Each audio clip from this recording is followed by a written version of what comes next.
They admitted it. They all said, we need our own Joe Rogan. And, like, they admitted that the podcasting is where it was. And part of that is because Trump very wisely, and I guess I've heard that it was his son who convinced him to do it, but he went on your show and Joe's show and Andrew's show and, you know, like some of the other ones. Milk Boys. Yeah, I don't know them, but like, yeah, they're huge, I've learned. And so he rode this kind of podcast wave where the new media was. He went to them. It was smart of him. Very smart. And then there were, and I thought it was really, like, even when on your show with him, one of the things that was cool, like, we've never really seen that, just like in the middle of a presidential season where a president comes in and just doesn't really talk politics. Talks about like his brother's struggle with alcoholism, and you're like, oh wow, we kind of get to see a candidate in a new way.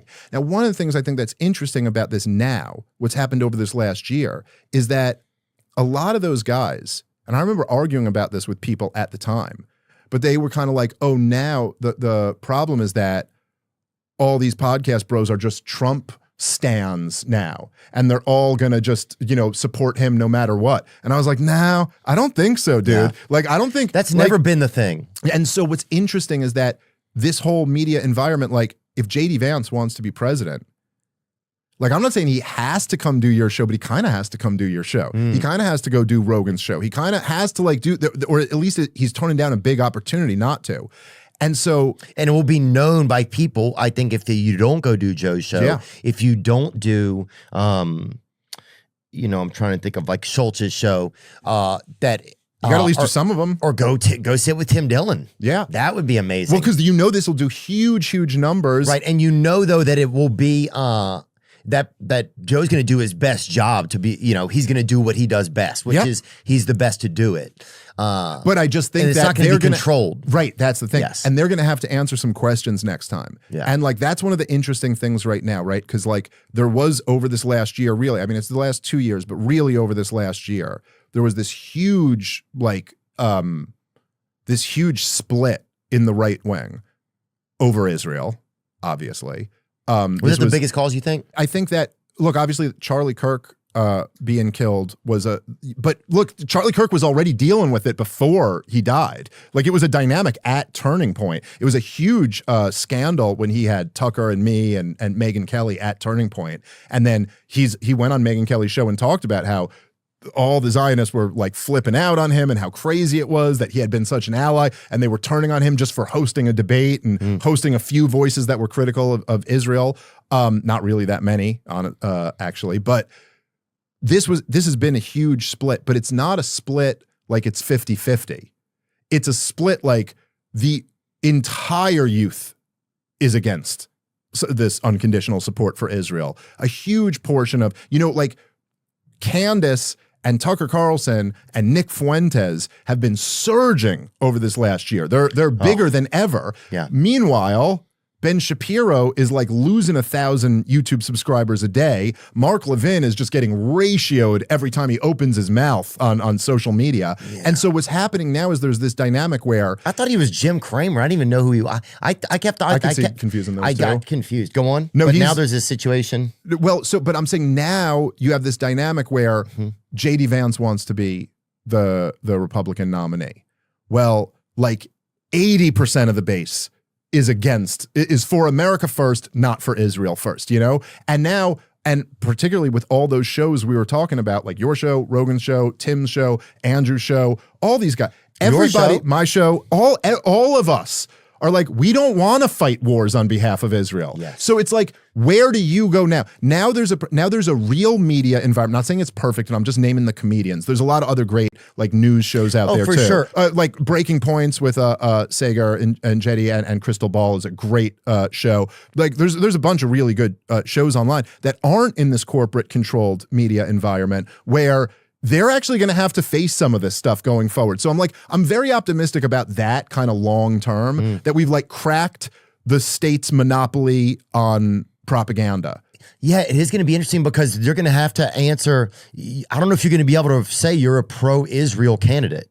It's going to be tough. Now, here's the thing is that, and they're going to be in a Charlie Kirk type situation here. And I'm not talking about Charlie Kirk's assassination, but I'm saying the position that Charlie Kirk was in right before he died. And the reason why he was sending those text messages to Josh Hammer and them that I have no other choice than to abandon support for Israel, and while he was complaining about all that stuff on the Megyn Kelly show, is that he was caught between a rock and a hard place, which is exactly what JD Vance is going to be caught between now. Because you've got, well, look, in order to lead an organization like Turning Point USA, you need your young activists, and then you need your donors.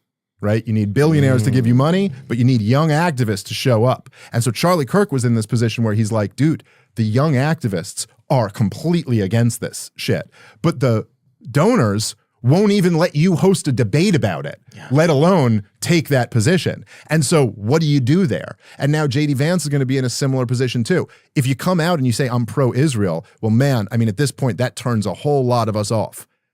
But if you say I'm anti-Israel, that's a tough, in Washington, D.C., you can't survive there for long. So he's got to try to walk this tightrope that is becoming more impossible by the day. He's going to need a strong mascara.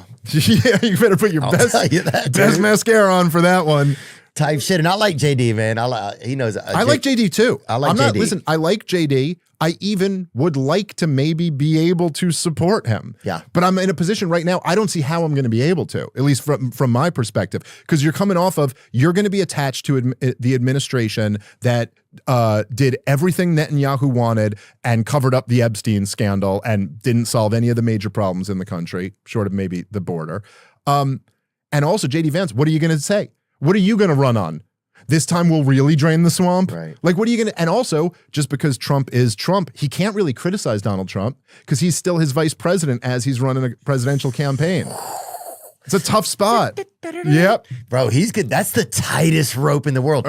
Now, there is something about that tightrope that I can tell JD like loves. Like, he wants to challenge himself. He's a guy who's challenged himself a lot in his life, and he wants to challenge himself. So he's going to try to navigate that. That's going to be super tricky to figure out because those are, I mean, that's like that's just like it's such a fine point. Yeah, well, I think, you see it like already. That's such a fine point, man. Well, it's happened a lot just with and it's kind of become MAGA versus America first too. Is kind of where that thing where the Republican kind of the right divide is. Like, yeah, I liked Trump the first time because he was an underdog. I was like, oh, this dude is just some guy. Like, I know he's Donald Trump, and I know he's like been known for crooked antics and dodging like contractors and shit over the years. Yeah. But then also it was like, fuck, if this guy wins. I remember when he won the first time, I remember driving down the street and thinking, oh shit, anybody could be president. Well, especially, and it was the feeling you had when you were a kid a little bit like, dude, I could be president. Yeah, but just the idea that anybody could be president. Because there's something about Donald Trump that even though he's a billionaire, he's such a regular guy billionaire. Like he's a billionaire the way the average guy in a trailer park would be a billionaire if you gave him $1 billion. Yeah. Well, he's not pretending not to be a billionaire. Well, but it's also just like it's like, how about we make it the biggest gold sign ever? It's like someone who never had money, who just like is like wants to show off that he's got some. Now I see why him and Kid Rock are so close because Kid Rock is like that. He's like, let's make it like this, dude. Yeah, it's right. Which I love that guy, by the way. But he's awesome. I met him last time I was down here. I met him a big heart. at I did his show, which was so much fun. He does like a comedy show in the Nashville Comedy Festival. So I did that last time. It was so much fun. He's an awesome guy.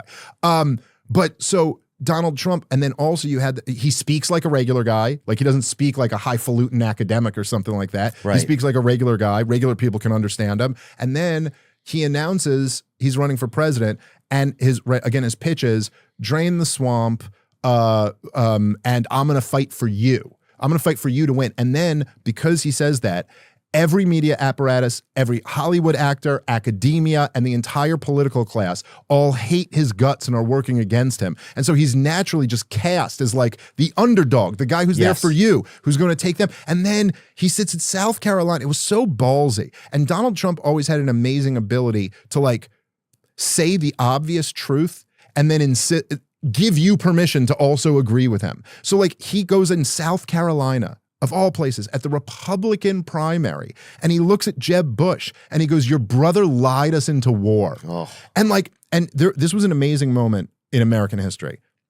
So he says this to Jeb Bush. Then Jeb Bush goes, that's very offensive that you would say something like that. Then he doubles down on it. He goes, they lied. There were no weapons of mass destruction, and he knew there were no weapons of mass destruction. Like the biggest accusation you could make, your brother led,